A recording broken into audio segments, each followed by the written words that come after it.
welcome to another video. I'm happy you're here. I'm happy you're alive and well, and I'm hoping that you are ready and rearing to make things happen today, because you only have today. Not that you only have right now, this moment. So make things happen. Do you prove to yourself that you can be a better person? Prove to yourself that you can be that bomb-ass person you're supposed to be. Remember, you only have now. Anyways, I hope you're all having a great day, and I hope you are ready for this week and ready for this month. Still got a few more days left, so it's not over until it's over. So let's keep singing. Push it, push it, push it. Anyways, today my video is basically going to tell you about, it's like a story time video. This video is a story time video. How I became a police officer at 20 years old. So, growing up, in Jamaica, I had like strict, my grandmother was strict. Like, you had to really just do what you were supposed to do and you'll be alright. And that's how I lived. I just did what I had to do and I was good. So, I remember a police officer who worked in the area that I lived at. He came to the house and he was like, "Oh, we're having a recruitment drive. Do you think your cousin, who is a male, would be interested?" I was like, "The hell? You asking me about my cousin? I need a damn job." So anyway, I said, I'll do it. I'll sign up because, shit, I want to be a police officer too. So, I signed up. No, actually, that's not how it happened. He told me when the date was going to be. The date was going to be like 7 days from the day he told me. It was like a week. Yep. I didn't have anything. I needed recommendation. Needed 3 recommendations. I needed 3 passport size photographs signed by a justice of the peace. I needed all my education, your education, whatever you got for your education. I needed those.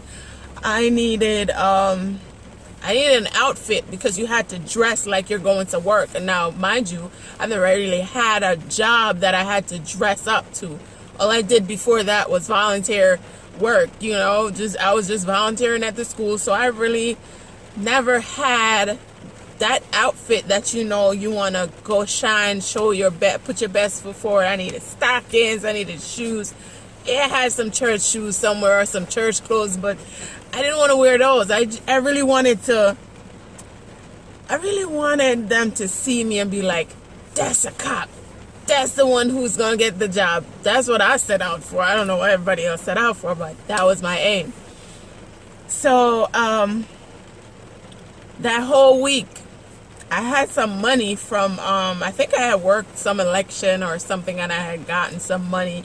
So I saved that money up and I took it to get some.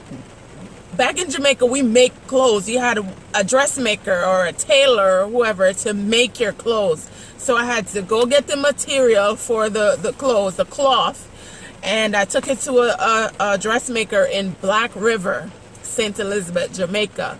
I took it there, and the lady said, "Okay, you can get it back in like 4 or 5 days." Mind you, the thing is in 7 days. So I'm like, I hope I can get it. I hope it fit when I get it. So I went to, there's a Justice of the Peace in my area, Mr. Lance. I think he died. I don't know. He probably died. So I went to Mr. Lance and I told him, I said, "Sir, I need recommendation. I need a recommendation. But guys, I forgot about the pictures. So, I got the recommendation and everything. And this now, like, the appointment was the Friday, I believe. And, like, this was the Wednesday or the Thursday. I was trying to get all these things finalized, because the making of the clothes was the one that took up a lot of time. So, went to Mr. Lance, got that stuff done, and when I was all done, I had $50 left. Now, it's $50 to get to the site, but I need $50 to come back. And I'm like, oh my God. But by this, my grandmother still doesn't know that I'm even going somewhere. She doesn't even know that I'm getting ready to go somewhere, because I'm not telling her, because she's going to be like, oh, you need to go be a teacher or whatever. I did not want to be a teacher. I did not want to be a teacher. Which, maybe I could have been a teacher and still been a cop. But, you young, not thinking about all that. I want to be a cop. I just want to wear that uniform. So, I freaking got up, got dressed that morning, and I got out. My grandmother was like, where you going? I'm like, I'm going to take the police test. She's like, oh, really? I'm like, yeah, really. So she's like, why you want to do that job? What kind of job? That's a man's job. Why you want to do that job? And I'm like, well, I don't know, but it was like crickets for a while. And then I'm like, I want to serve my country. Can't you serve your country in another way? Go be a teacher. Go be a lawyer. Can't you serve your country in another way? This job is male dominated. And I was like, are you kidding me? By this time, I'm like, I don't care what she says. I'm going. If I have to walk back home, I'm going. So I left. I was like, okay, bye. See you later. I don't even think she responded. But anyway, I was going. Because I was determined to be something in life. Whatever it was, I was going to be good at it. So I left and I went to the road. Because in Jamaica, you got to stand at your gate. We don't have bus stops not in Jamaica, but in St. Elizabeth. Like, we don't have a designated bus stop. So you just go wherever your house is, or wherever your gate is. As long as it's not on a corner, just go there, stand there. When you see a car coming, you put your hand out like this, and you do this. Yeah, that's how we do it in Jamaica.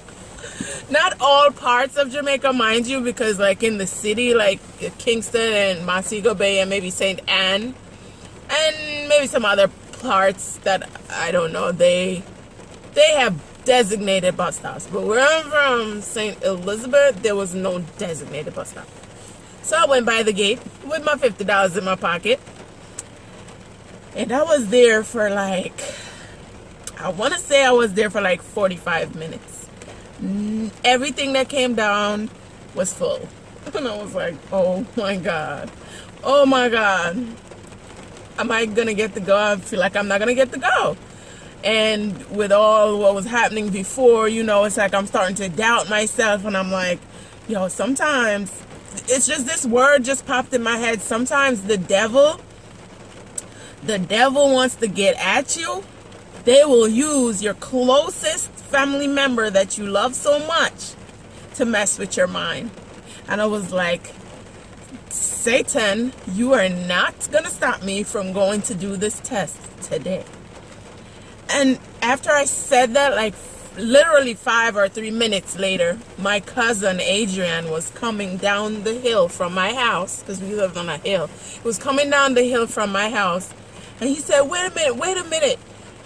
And he came down, and he had like mad money in his hand, giving it to me. He was like, oh, Auntie said to give this to you. Honestly, guys, I was so happy I didn't even count how much money it was. I just know it was a lot of $50 bills. And I was like, oh my God. Oh my God. My grandmother actually sent me the money. And as soon as I got the money, guys, guess what? I got a taxi to go to the test. It was like God speaking to me in that moment. And that's when I decided that this is going to be my job. This is going to be my job. And nobody's going to stop me from going. I went to the test. when I went to the test, guys, mind you, remember I was telling you about my pictures. I had 3 pictures. First of all, I was wearing a little strap blouse in the picture. It was just straps, a little strap in the picture. That was the number 1 thing. Number 2, I had 1 picture signed because I think I had to do my passport or something. Something I had to do with passport size pictures, and I only signed 2, but I only used 1. I think it was passports, but I had gotten 4. So now I had 3, but only 1 was signed. And I'm here and I'm at the door and they're checking people's documents before they let them in, and I'm there and I'm like, oh my God, they're gonna turn me away. Oh my God, please. And I'm so nervous because the girl was scared of the cops. Even though I loved them, I was kind of scared of them shit. So, and I'm there, I'm going up in the line and something's just saying to me, go up, go up. And I looked down on my stuff. I looked down at, because I had like all the documents in my hand. So I looked down at them. I realized I had the one with the one that was signed was at the bottom. So I slipped it out and put it at the top. I said, well, he gonna see it, but at least he'll know I tried. So I got to him. I gave him the documents just as I was about to say, because you know, country people are very honest. I got up there and I was like, oh my God, I'm going to have to tell him my pictures are not signed. So, you know, I got there and I gave him the documents, and I was like to say to him, the documents, I got 2 unsigned ones, and he was like, he just flipped up the first one and he was like, go ahead. And I started to walk away, and I said, my conscience, something in here. If y'all are very honest and you did something that you know it was not totally honest, there's something that hits you down in your stomach, down in your gut. That gut that says, turn your ass around and go tell that man that you only have 1 signed picture. So I went back and I said to him, I only have 1 signed picture.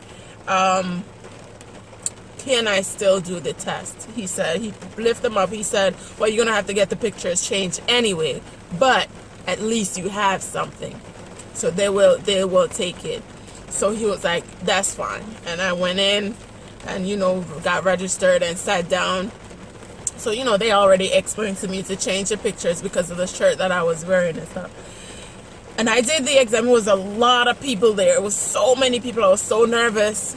Did the exam. And out of so many people, I think it was 17, I think, out of like 200 people. I think it was 17 of us who were left back in the room. And we had to do, after the test, we had to do write our autobiography. So we had to do that at the end of that of the test. We had that to do. So I did that. But after that, I never heard anything from them for like months past. I was supposed to go do an interview. So this was February 18th when I went to the test. So I went to Mandeville because that's where I had to do my interview. So I went up to I went to Mandeville with my grandmother again because I think she was low-key happy that she didn't hear nothing from them, but I was not giving up. She was low-key happy, but I wasn't going to give up. I was like, I'm going. I don't care. I'm going. So, she was a teacher and stuff, so she went to the ministry in Mandeville. So it was me and my cousins and my sister. So when my grandmother went to the ministry, I went to the police station after she went in. And I went right up there and I said, I did my test. It's been almost a whole month. I haven't heard anything. She's like, really, you didn't hear anything? I'm like, no. She said, okay, come back come back April 18th for your test. And I was like, I'm beating Sam, really? Nice. So, I got not for my test, for my interview. So I'm like, nice. So I got the interview and I got the date. I was so excited. I was absolutely elated that I was going into this profession. Guys, I don't want this video to be too long, so this is part 1 of my how I became a police officer at such an early age, at such a young age. I will continue